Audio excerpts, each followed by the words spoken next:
This is more a question of people that we are aware of who kind of say things that will then trigger some further discussion in the room. So my task as chair is to make sure that happens. So please be engaged, stay engaged. Can you hear at the very back? Because obviously you can't necessarily see, it's a bit of a flat room, but it's good to be here together. And the first question that has come up from one of the tables here is, how do we weave care and compassion into systems which are target driven? How do we weave care and compassion into systems which are target driven? I can't think of anyone better to begin this with than Siobhan, who, if you don't know, is the head teacher at Morecambe Primary, and we all know that there's a great controversy about targets.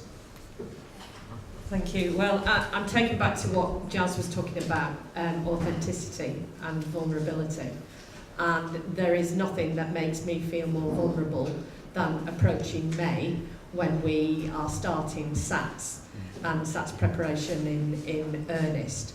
And during that week, I feel like I sell my soul to the devil like at no other time.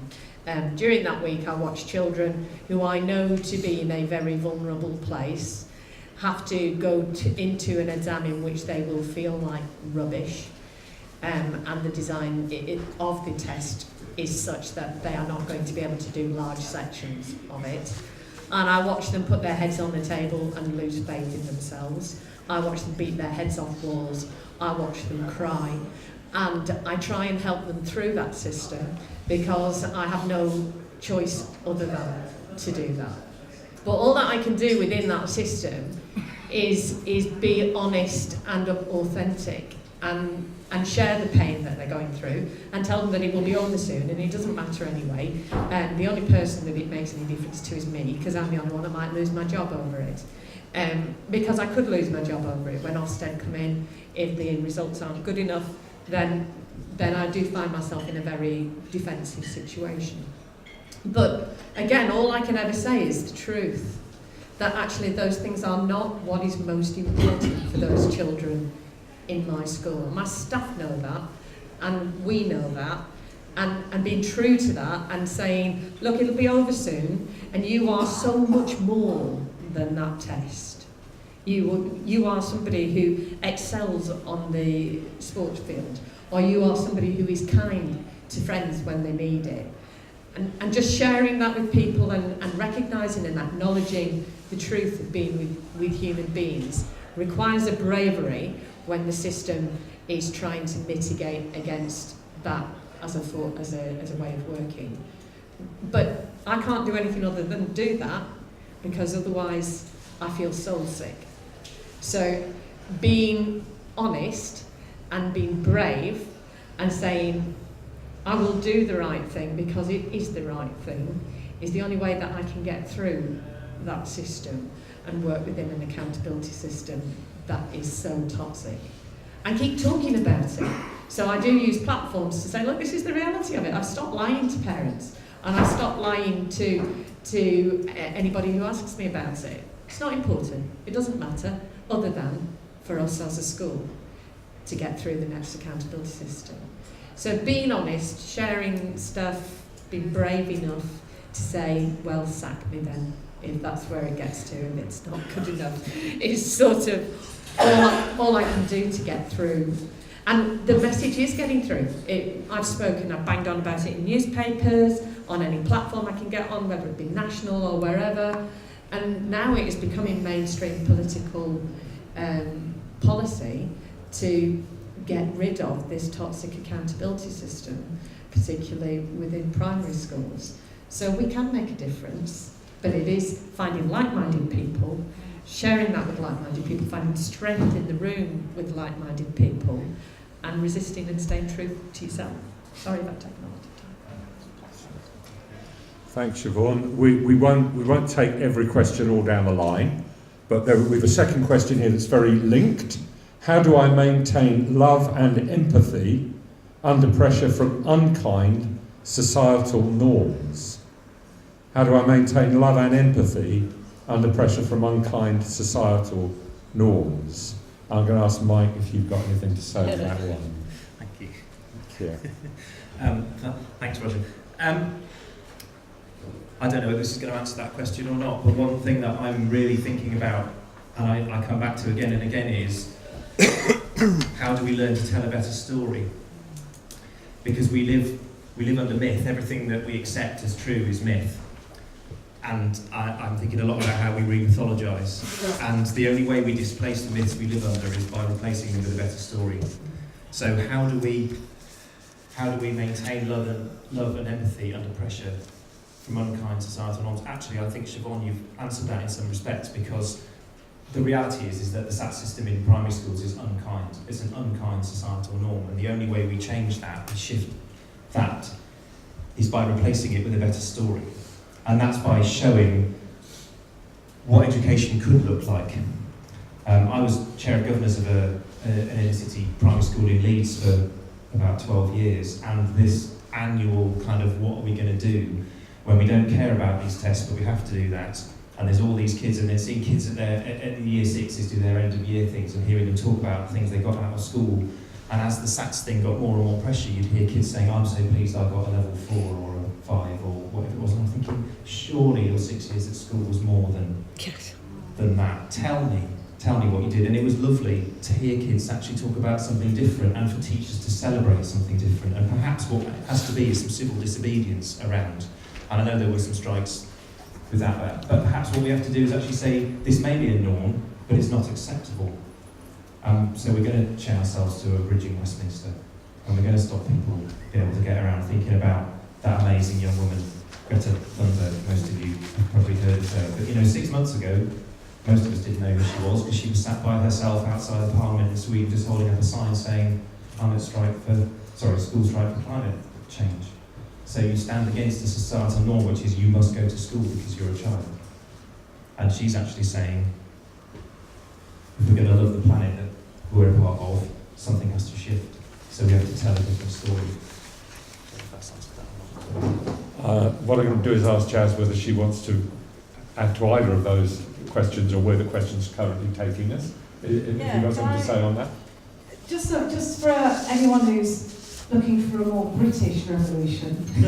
I know my kind of upbringing is don't make a fuss. So I find constantly trying to, the thought of chaining myself to a building in Westminster is I'm all up for it till I get there, and then people are going to have to look at me and I'm going to bottle it. So one of the things I was thinking, especially when I was sort of talking to Siobhan, is using your difference to make a difference. Because you're either part of the problem or you're part of the solution. You've all seen bullying go on. You're either saying something about it, you're a innocent bystander, but that means you're part of what's happening because you haven't said anything. And that's a hard and inconvenient truth to swallow. But when we decide on what our value is, what our personal value is, that then is what drives us. So in the case of schools, there's a big thing outside schools where you have an Ofsted, then you have an Ofsted banner.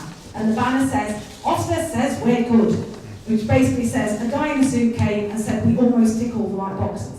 That's not the truth about the school, that's not something to celebrate. The truth about the school is we care about our kids. When you step in this building, we will do everything we can to secure a great future for you. Our teachers work incredibly hard to make sure your children have the best chance in life. That's the truth about their school. Where are those banners? Where's the truth about you? Because in talking about the truth, alongside ticking the boxes and doing the admin, people start hearing the different story, and you use your difference to make a difference. You say, okay, I'm not going to just not do SATs because I'm scared of that and the trouble it will cause. That's not what I want to do right now. What I do want to do is I want to, alongside that, assert why our kids are brilliant. And you see letters on Facebook of heads sending home, letters to parents saying, by the way, don't bother about the results, your child is brilliant because of this. So you need to have your own voice, not just the system's voice coming through. If you're running a surgery, if you're in a CCG, it has to be your unique DNA of difference that is on show. If the highest and best thing you can do is tick the boxes, that's literally the smallest game you can play. Mm-hmm. So you make a decision. Do you want, is worth for you, is success for you, ticking the boxes and keeping your head down?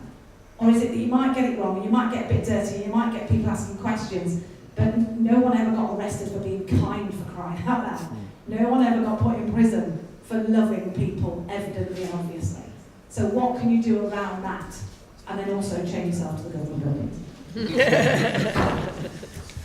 Right. Well, in a moment, we'll move on to some more personally orientated questions, and I'm going to ask Dave to give a lead on that in just a jiff. But is there anyone who wants to give some feedback from the floor on the question of practicing love and compassion in a potentially kind of unfriendly system or environment? Do I have to have the microphone? Yes. I don't really want to know what I okay, so I just feel like when we're talking about this, I feel like society's doing it wrong from the bottom. Right, so we're giving young people an unrealistic view of what is the norm and what's accepted, and we're not showing them enough of the people that are doing things so silently. And I think it starts with who young people look up to nowadays and those sorts of things. I just think we're giving a really unrealistic picture of how you can be put in positions by doing things like going on TV programmes like Love Island and things like that, and you can end up with this amazing life and everything like that. And I just feel like we're not showing young people enough of what's the good people in our community. Do you know what I mean? Do you know what I'm saying by that? It's, I mean, reality is so unrealistic. Yeah. Yeah. And I think that's where it starts going wrong. And yeah. Any other comments from the room? That's actually a good lead to the next one. So this table had the question, how do we train ourselves to change from judgment to kindness? How do we train ourselves how do we train ourselves to change from judgment to kindness? Dave, you got something on this? I think it's this beautiful lady at the end. I've said that because I forgot your name. So Jaz. I was being manipulative there.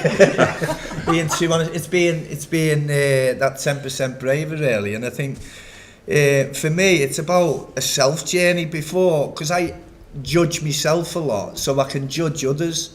So if you wanted to be a counsellor, you have to go through your own journey in order to counsel others. And I think we can find it really, really easy to speak negatively about ourselves. We can take all the negativity, but to stand and listen to someone saying lovely things, it's like, ooh, it feels really uncomfortable. Give me some shit and I can accept that. Do you know what I mean?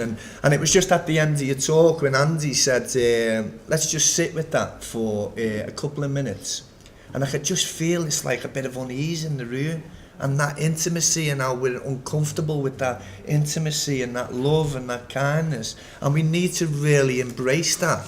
That is really important. That is really the foundation of how we present ourselves and how we can learn to be loving and kind to others. And also, you know, owning your story. You know, I've used that broken pot with the gold seal. I think it's amazing, and it's like we need to own our brokenness. We need to accept our brokenness, and we can use that then to champion and be and help others and being loving and kind to other people, because it does become a strength. It does become someone who can speak here, stand up here and speak about their brokenness without any fear of being judged, because she's owned it. You can't judge, because the only person that judges is yourself. You allow people to judge you. So when you own that stuff, when you talk about that stuff, it gives you strength. This fear is like a mirage. It's not really there. It's not really there, and we have to face that. And I think we start with ourselves, and once we can own that and stop judging ourselves, we stop judging others. When we start being loving and kind to ourselves, we start being loving and kind to others. And yeah, that's what I think. Anyone else on the panel want to feed into that? Siobhan? Just following on from what Dave was saying, I think we find ourselves in systems that use a jargon and a language and a way of functioning which creates barriers and differences between people. And I think one of the key ways that we move from being that judgmental authority sort of figure is to strip that right back.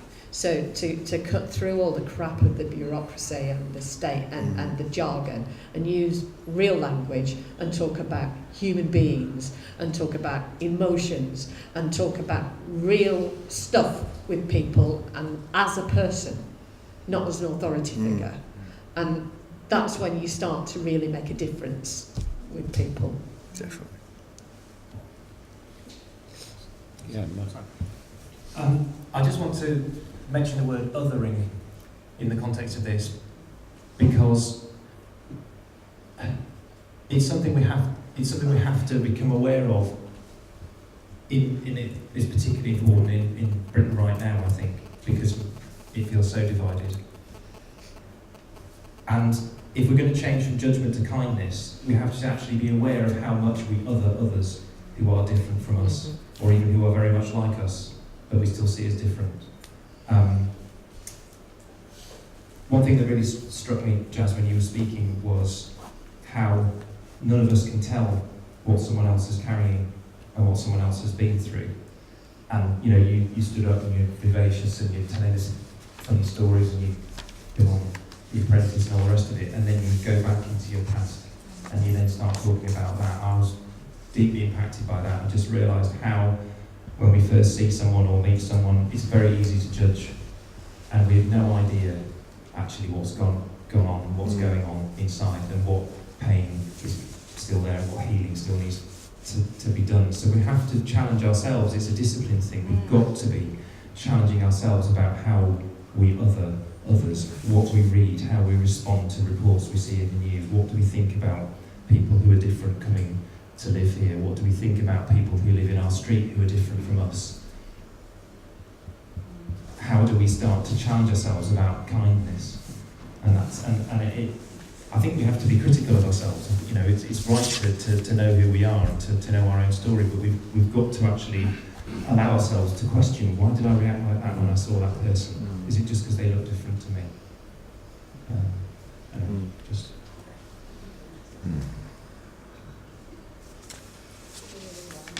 There's a question here that I don't totally get, but sometimes questions that you don't get raise some really interesting responses. So I'm going to come to it, and it may be that the table who came up with this question can help us as well. I get that completely. But how do we get a balance in our life without feeling guilty? How do we get a balance in our life without feeling guilty? Who wants to take first on this? Yeah, Do it. Dave's going. Dave. Just so you know, a blame that came from our team. Oh, that's really helpful. Do you want Do you want, go ahead. I don't need it. I Oh. really don't need a microphone. Right, give us, Anybody that knows me knows I don't need a microphone.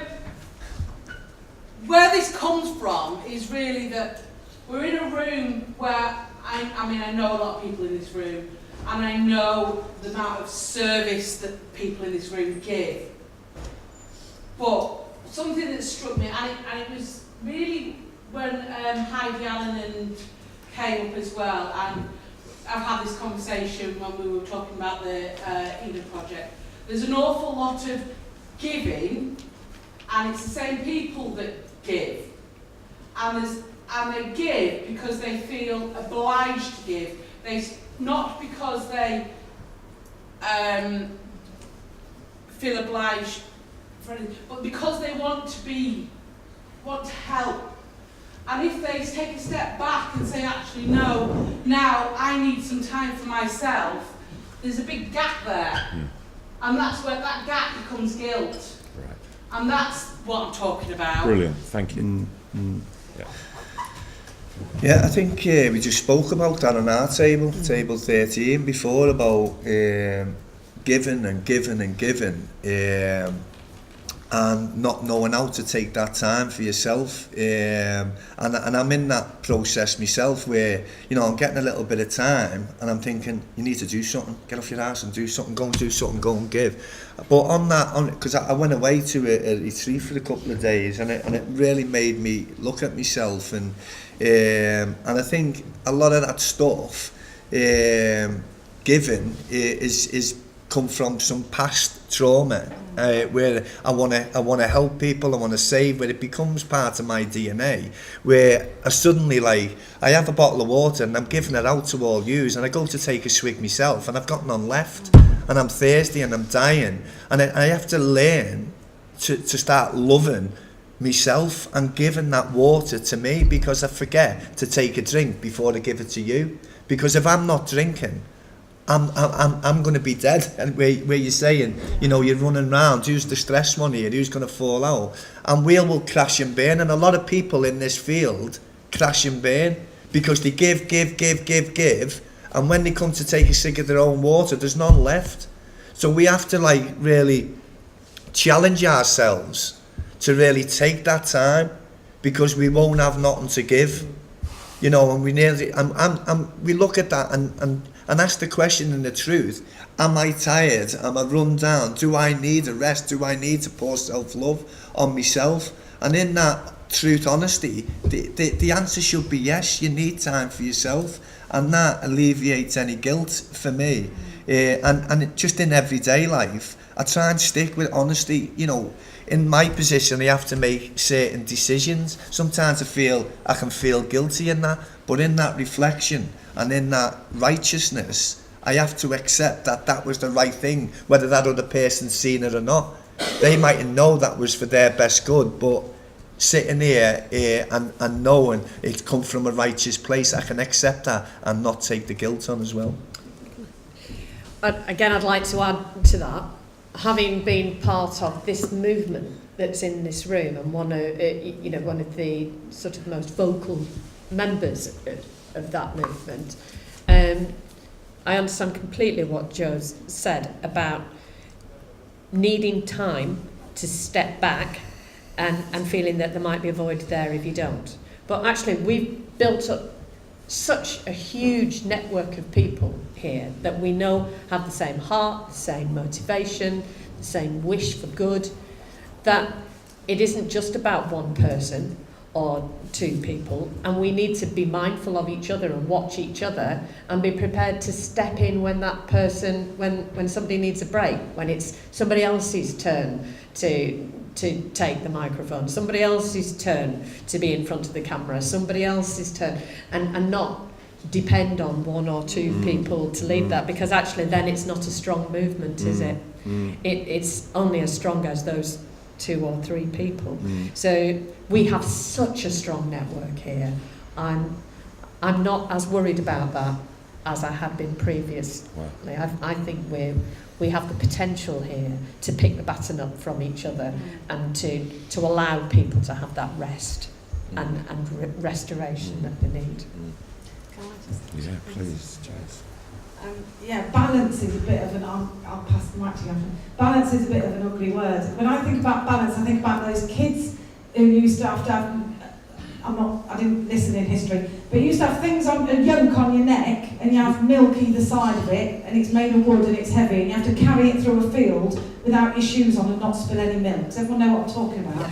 That's balance. Who wants that? That sucks. I don't want balance. I want to work hard just to be miserable like that. What I want to do is be able to show up as my whole self the whole time. So really, the question isn't about how do I not feel guilty, it's do you choose to be value-driven or action-driven?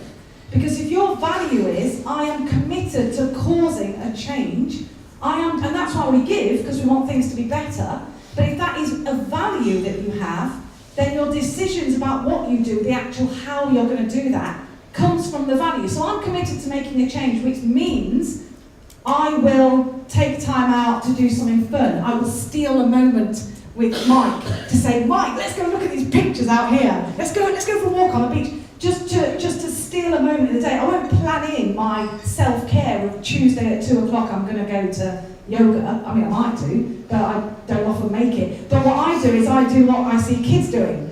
I look for fun the whole time. And every time I see an opportunity to play or have fun, that's what I do. Because that is a time for me to unplanned have a moment to snog my husband or to high-five someone or to notice someone's dress and go, oh my gosh, I love your dress. Because it's a moment of joy that I can bring and I can live in that moment.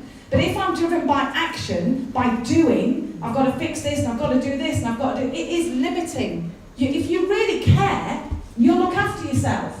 And if you're not that bothered, you'll give until you drop. That's literally what it looks like. So what are you committed to causing?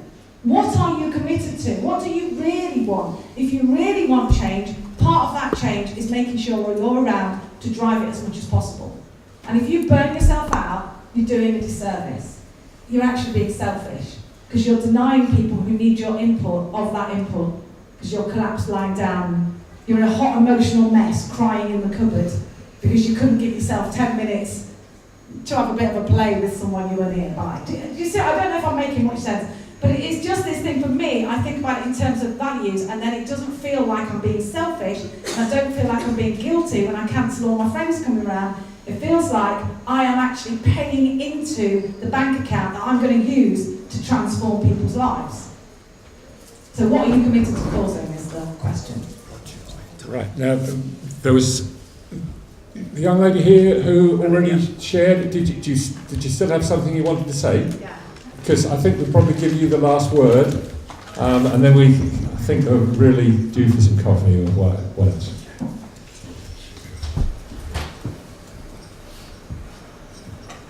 Okay, I need to get my words out right now. Okay, so I feel like part of the problem in today's society is that humans don't understand their own emotions, let alone anybody else's. And young people aren't given the chance to explore those emotions enough before, like, to learn what their emotions are. It's not written down in a book. This is happiness. This is how you'll feel. This is how you'll feel when you're sad. And I think the actions are learned before the emotions in some of the times. So the walls are built already before you even know why you're building your walls. Do you know what? And I think that's to pass on something like as part of my job. You know, I'm trying to get my words out right. I just feel that we don't concentrate enough on learning about our own emotions and how they feel and exploring how they feel and actually sitting back and just riding with it sometimes, like riding the emotions and trying to work out your own emotions before you try to deal with them. And I think that is some of the problem. Thank you. Well, thank you, everybody.